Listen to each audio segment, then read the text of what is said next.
এরপরে আসি 10, 11, 12 তিনটা পয়েন্ট আসছে এক হাদিসে। আর হাদিসটি বর্ণিত হয়েছে সহিহুল জামের ভিতরে, তাবরানীদের ভিতরে আসছে। নবী সাল্লাল্লাহু আলাইহি ওয়াসাল্লাম বলেছেন, ফালাসুন লা ইয়াকবালুল্লাহু লাহুম সারফান ওয়ালা আদলা।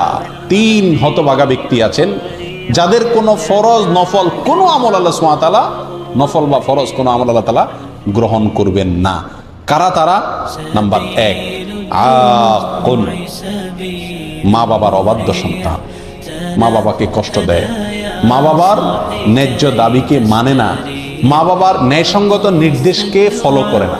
বড় কঠিন একটা জায়গা, মানতেই হবে আল্লাহ এবং তার রাসূল সাল্লাল্লাহু আলাইহি সাল্লামের পরে যার নির্দেশ মানতে আমি বাধ্য, কে সে? আমার জন্মদাতা বাবা এবং মা।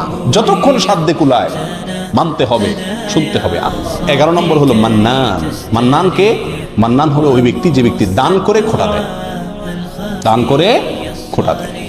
খুব জটিল একটা বিষয়। আজকাল আমরা দান করার পরে, হ্যাঁ তোর এত খাওয়াইছি, এত পড়াইছি, এরপরে আবার আমার কথা শুনলি না, আমি যে পাতে খাইলি সে পাতে হাগলি, এরকম কথা বলি কি বলি না আমরা? আপনার সব শেষ, বরবাদ হয়ে গেল আপনার।